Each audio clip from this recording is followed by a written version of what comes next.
Շնորհակալություն։ Հարգելի գործընկերներ, շատ հետաքրքիր օրենքի նախագիծ է, ու մենք այս օրենքի նախագիծը կադաստրի կոմիտեի մեր գործընկերների հետ դեռևս երևի 1 տարի առաջվանից սկսած քննարկում ենք ու էլի անհամբեր սպասում ենք երբ գալու, որտեղ ինքը շատ լավ հնարավորություն է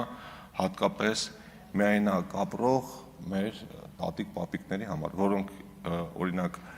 ժառանգներ չունեն, եկամտի այլ աղբյուրներ չունեն եւ սա իրանց հնարավորություն է տալիս իրենց աշխատանքով ձեռք բերած անշարժ գույքը ոչ թե վաճառել, այլ գրավադրել եւ ամսական այնքան գումար ստանալ, որ իրենց կարիքները բավարարվեն, ճամփորդել, գնալ հանգստանալու, բայց մի կարևոր կետ կա այստեղ, քանի որ այդ ամեն ինչը կատարվելու է բանկերի միջոցով, ամենայն հարգանքով բանկային համակարգի նկատմամբ մենք պիտի մեր թոշակառուների համար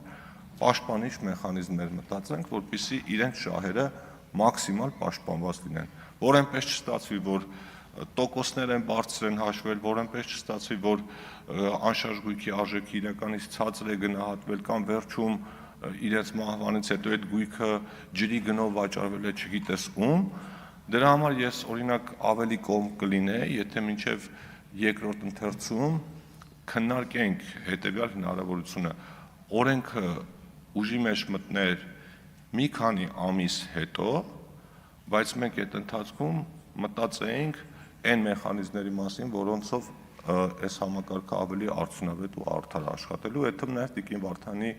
առաջարկած այդ հարթակի մեխանիզմը, որովհետև եթե այսքան ժամանակ սա չի եղել, ավելի լավ է 1, 2, 3 ամիս ուշ լինի, բայց ամբողջությամբ այդ ռիսկերը հաշվի առնված լինեն։ Էլ եմ ասում, ամենայն հարգանքով բանկային համակարգի նկատմամբ, բայց մենք մեր թոշակառուներին պիտի բանկիրների հետ դեմ հանդիման մենակ չթողնենք։ Շնորհակալություն։